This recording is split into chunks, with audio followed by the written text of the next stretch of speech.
আসসালামু আলাইকুম সুপ্রিয় দর্শক, আমি ইব্রাহিম চৌধুরী খোকন বাগা ইব্রাহিম টক শো থেকে আবারও শুভেচ্ছা এবং ভালোবাসা জানাচ্ছি। আজকে যে মুহূর্তে ভিডিওটি করতেছি 13 ফেব্রুয়ারি বাংলাদেশের নির্বাচন হয়ে গেছে এবং এই নির্বাচন পরবর্তী বাস্তবতায় সারা বাংলাদেশে শুধুই নয়, দেশের বাইরে যে যেখানে আছেন বাংলাদেশিরা সবাই এখনো এই নির্বাচন নিয়েই কথাবার্তা চলতেছে। এই নির্বাচন কেমন হলো, এই নির্বাচনে কি ফলাফল আসলো, এই নির্বাচনে কারা হতাশ হলেন, কারা সফল হলেন, এসব বিষয়ে আলোচনা দেশের তো হচ্ছে এবং দেশের চেয়ে আমার মনে হয় সবচেয়ে বেশি প্রবাসী হচ্ছে। এখন আমি আমেরিকায় বসে ভিডিওটা করতেছি যে মুহূর্তে আমেরিকায় অন্যান্য অনেক বিষয়, প্রেসিডেন্ট ডোনাল্ড ট্রাম্পের নীতি, ইমিগ্রেশন নীতি, এইসব নিয়ে লোকজনের ভ্রুক্ষেপ দেখা যাচ্ছে। বাংলাদেশি যারা আছেন তারা সবাই দেশের খবর জানতে চান। নিজেকে নিজের ইমিগ্রেশনের হয়তো ঝুঁকিপূর্ণ অবস্থা, নিজের কাজকর্ম রেখে অনেকেই এই দেশের খবর, আমাদের বাংলাদেশের মানুষের যারা বাইরে থাকেন দেশের প্রতি তাদের এই প্রচন্ড ভালোবাসা, দেশের যে কোনো বিষয়ে তাদের যে একটা মতামত, এটা যে যেভাবে পারেন প্রকাশ করতেছেন। এবং আমি এবার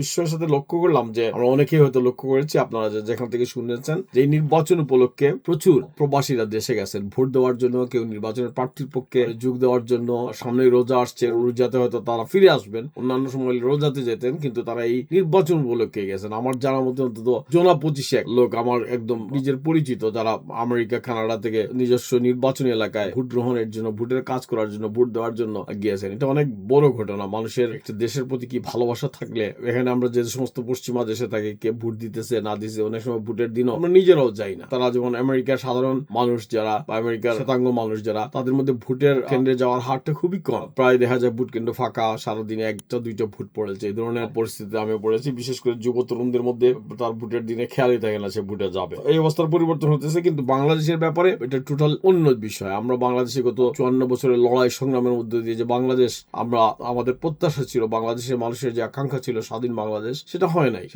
প্রত্যেকে আমাদের নিজস্ব যার যার মতো করে ব্যাখ্যা আছে কেন হয় নাই, যার যার মতো করে আমরা নেগেটিভ দিব, অন্যকে দুষবো। আমি নিজেকেও কখনোই দুষবো না, এটাই আমাদের কাজ। আমি কি করেছি সেটা না, আমার কার দ্বারা কি হয় নাই, কি ষড়যন্ত্র, কি ডিজাইন, কারা এই দেশকে ধ্বংসের ধান প্রান্তে নিয়ে গেছে, এগুলা আমরা পরস্পরকে আমরা দোষারোপ করে বক্তব্যটা চলে আসছে। এবং এই নির্বাচন মোটা দাগে যদি আমরা দেখি, এই নির্বাচনের পরেও এটা যে থেমে যাবে এইটা মনে করার কোনো কারণ নাই। তবে অনেকে সংশয় প্রকাশ করেছিলেন যে বর্তমান অন্তর্বর্তীকালীন সরকার, যে সরকার কোন জনগণের ম্যান্ডেট নিয়ে, জনগণের ভোট নিয়ে ক্ষমতায় আসে না, একটা বিশেষ পরিস্থিতিতে তারা ক্ষমতায় গিয়েছেন। সেই ক্ষমতায় কিভাবে আসা, ক্ষমতা কিভাবে গত 2 বছরের কাছাকাছি বা 1.5 বছরের বেশি সময় ধরে কিভাবে পরিচালনা করছেন, সেটা ভিন্ন আলাপ, ভিন্ন সমালোচনা। কিন্তু তাদের মাধ্যমে একটা নির্বাচন এভাবে হবে এটা অনেকেই প্রত্যাশা করেন নাই। অনেকে আশঙ্কা করেছেন যে আমাদের সেনাবাহিনী কি ভূমিকা রাখবে, অনেকে আশঙ্কা করেছেন যে নির্বাচন আদৌ এই অন্তর্বর্তীকালীন সরকারের পক্ষ থেকে সামাল দেওয়া সম্ভব হবে কিনা। কিন্তু এইসবের অবসান ঘটিয়ে নির্বাচন শেষ পর্যন্ত হয়েছে। আমি জানি এই বক্তব্যের পরেও কথা থাকবে যে এটাও একটা মেটিকুলাস ডিজাইনের, এই শব্দটা খুব পপুলার এখন। এটার জন্য এই অন্তর্বর্তীকালীন সরকারের প্রধান উপদেষ্টা ডক্টর মোহাম্মদ ইউনূসকে ধন্যবাদ দিতে হবে। কিন্তু এই শব্দটা তিনি যখন প্রথম ক্ষমতায় আসেন, নিউ ইয়র্কে একটা অনুষ্ঠানে তাদের তখনকার উপদেষ্টা মাহফুজকে দেখিয়ে তিনি এটা বলেছিলেন। এবং এই শব্দটা এখন এতই পপুলার হয়েছে যে এটা সবচেয়ে বেশি তার শত্রুরা ব্যবহার করে। আমার মনে হয় যে বাংলাদেশের ইতিহাসে ডক্টর ইউনূস নোবেল পুরস্কারের জন্য স্মরণীয়, বরণীয় হয়ে থাকবেন হয়তো। বা আবার পাশাপাশি এই শব্দের বহুল প্রচার, আপনি একদম গ্রামের কৃষকের কাছে একটা প্রশ্ন করেন, একটা ফোন করেন, সে বলবে একটা মেটিকুলাস ডিজাইন। এই শব্দটা ডক্টর ইউনূসের মাধ্যমে পপুলার হয়েছে। বাট এনিওয়ে, এই নির্বাচনকে নিয়েও এই ধরনের একটা পরিকল্পনা হবে, যে কথা হবে যে এটাও সবই এই ডিজাইনের অংশ। বাট এনিওয়ে, আমরা নির্বাচনের সপ্তাহ দিনে আগের থেকে যেভাবে একটা প্রবাহ শুনেছিলাম জামাতে ইসলাম ক্ষমতায় চলে আসতেছে, বাস্তবে সেটাগুলো দেখা যায় নাই। তবে অনেকেই কিন্তু আবার জামাতের সাথে সম্পৃক্ত লোকজন যারা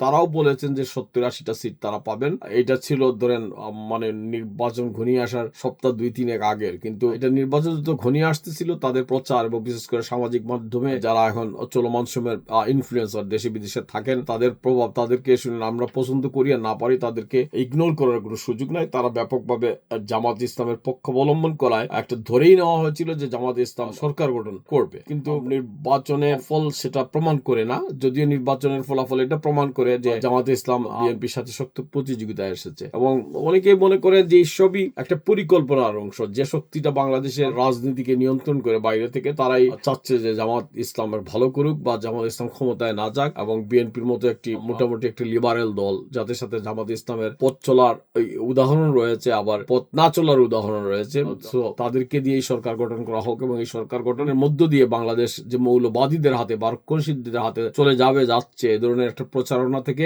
আপাতত বাংলাদেশ রক্ষা পাবে। এবং মনে রাখতে হবে যে এই নির্বাচনের মধ্য দিয়ে আওয়ামী লীগ বিলীন হয়ে যায় নাই, এই নির্বাচনে আওয়ামী লীগকে বাদ দিয়ে হয়েছে। কিন্তু আওয়ামী লীগের পরবর্তী রাজনৈতিক কৌশলটা কি হবে, তারা কিভাবে রাজনীতিতে ফিরে আসবেন, অবশ্যই রাজনীতিতে তারা ফিরে আসবেন। এই ফিরে আসাটা কিভাবে হবে, এটা কি কোনো সরকারের সহযোগিতায় তাদের আসতে হবে? আওয়ামী লীগকে রাজনীতিতে ফেরানোর জন্য আমার যতদূর বিশ্বাস, আমি একজন রাজনৈতিক কর্মী ছিলাম, কারোর সহযোগিতার দরকার নাই, তারা নিজেরাই ফিরে আসবেন রাজনৈতিক কৌশলে। কিন্তু তাদের কোনো আশু পরিকল্পনার কথা আমরা জানি না। এটা আওয়ামী লীগ রাজনীতির চলমান সময়ের একটা ব্যর্থতা। হয়তো এত বড় বিপর্যয় তারা এখনো কাটিয়ে উঠতে পারেন না। এখনো তারা তাদের নেতৃত্ব, মুখপাত্র, আমরা যদি লক্ষ্য করি তাদের বক্তব্য, এগুলো কোনোটাই খুব বেশি রাজনৈতিকভাবে সংগঠিত বা খুব ক্যালকুলেটিভ, বা তাদের রাজনৈতিক সুদূর পরিকল্পনা, প্রসারী পরিকল্পনার কোনো স্পষ্ট বার্তা বহন করে না। আজকে 1.5-2 বছরেও যদি একটা এই মোটামুটি এই প্ল্যাটফর্মটাও যদি দাঁড় করানো যায় না, তা আওয়ামী লীগের ভবিষ্যৎ নিয়ে তারা আওয়ামী লীগের লোকজন নেতৃত্ব নিশ্চয় ভাববেন। এটা তাদের ভাবনা।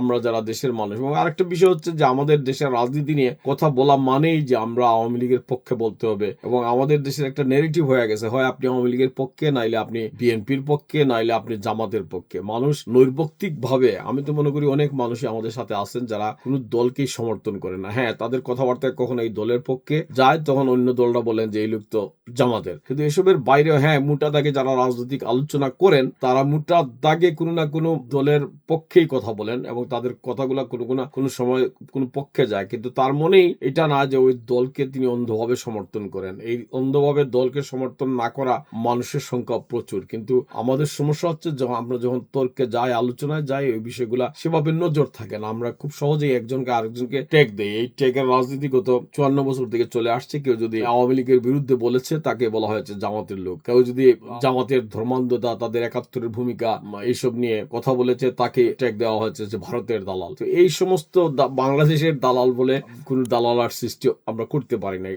বাট ক্রমাগত গণতন্ত্রের চর্চার মধ্য দিয়ে এই সমস্ত অবস্থা থেকে একটা দেশ বেরিয়ে আসবে। আমাদের জীবন এই লড়াইয়ের মধ্য দিয়ে যাবে আরো কিছুদিন। এবং এই নির্বাচন, গতকালকে যে নির্বাচন হয়ে গেল, এই নির্বাচনের মধ্য দিয়ে যে বাংলাদেশ একটা সুপথে পরিচালিত হয়ে যাবে। সব দুর্নীতিবাজরা দুর্নীতি ছেড়ে দেবে, সব চাঁদাবাজরা চাঁদাবাজি বন্ধ করে দেবে। একজন তারেক জিয়া নিজেকে দেশনায়ক হিসেবে প্রতিষ্ঠিত করার যে তার ক্রমাগত প্রচেষ্টা, তিনি সর্বতভাবে সফল হবেন। তিনি দুর্নীতিবাজ চাটুকারদের হাতে থেকে মুক্ত থেকে নিজে তার পরিকল্পনা অনুযায়ী দেশ পরিচালনা করতে পারেন, এটা আমাদের প্রত্যাশা থাকবে। কিন্তু বাস্তবতাটা বড় কঠিন। জাতীয় এবং আন্তর্জাতিক প্লেয়াররা এটাকে কতটা সফল হতে দেবে, এটা নির্ভর করবে অনেক কিছুরই উপর। শুধুমাত্র একজন নেতার বা একটি দলের সদিচ্ছার উপরে এটা নির্ভর করবে না। তো আমি মনে করি নির্বাচনের মধ্য দিয়ে একটা উল্লেখযোগ্য নেতৃত্বের বিকাশ ঘটেছে। মানুষ চর্চা করতেছে, এবং পক্ষে বিপক্ষে যাই হোক, এই বিতর্কটাই গণতন্ত্রের সৌন্দর্য। আমরা যে কিছু ভাগা বড় বড় নেতাকে হেরে যেতে দেখলাম, একটা অপ্রত্যাশিত ফলাফল আসলো, ভোটের কারচুপি বা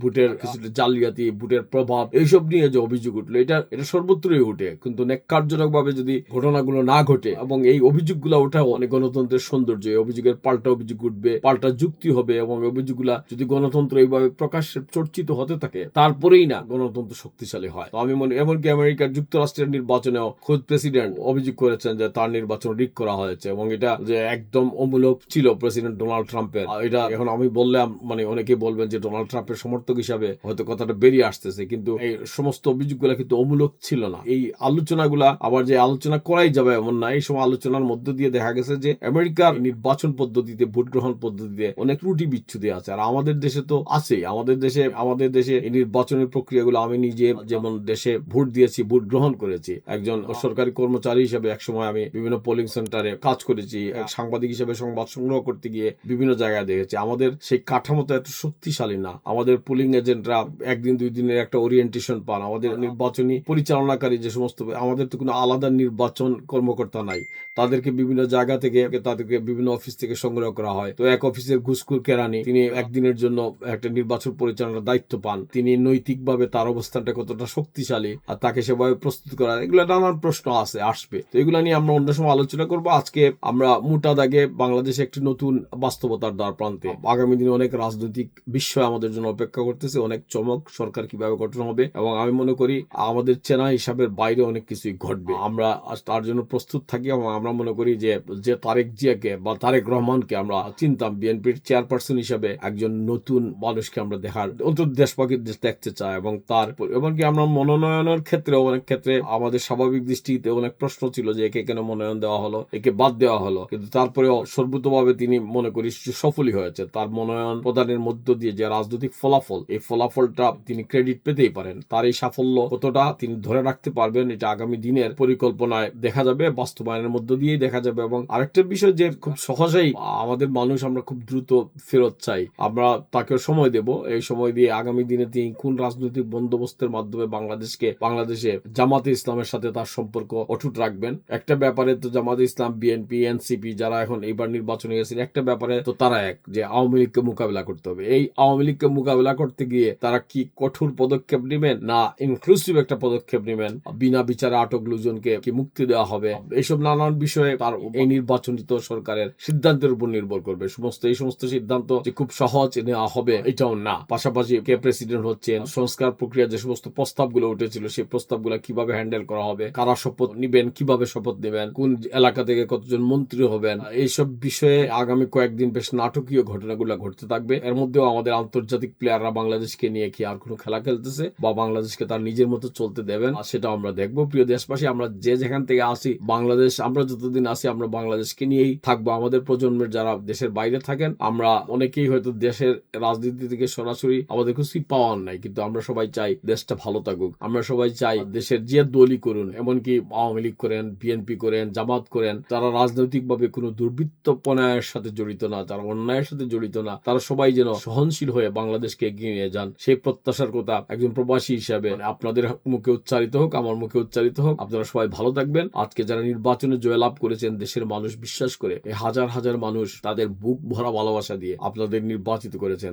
অন্তত দেশ দুর্নীতি মুক্ত করুন, দেশকে চাঁদাবাজ মুক্ত করুন, দেশে একটা সহনশীল সমাজ গঠনে আপনারা ভূমিকা রাখুন, এই প্রত্যাশা থাকবে। এসব নিয়ে আপনাদের নিয়ে আলোচনা করব, এই আলোচনা আমরা যুক্ত থাকবো। আমি বাঘা ইব্রাহিম টক থেকে আবারও সবাইকে শুভেচ্ছা এবং ভালোবাসা জানাচ্ছি। আমার এই চ্যানেল বাঘা ইব্রাহিম টক শোটা একটু সাবস্ক্রাইব করে মন্তব্য করে আমাদের এই ক্রমাগত পথ চলাকে অব্যাহত রাখবেন। আনন্দে থাকবেন, সবাই ভালো থাকবেন।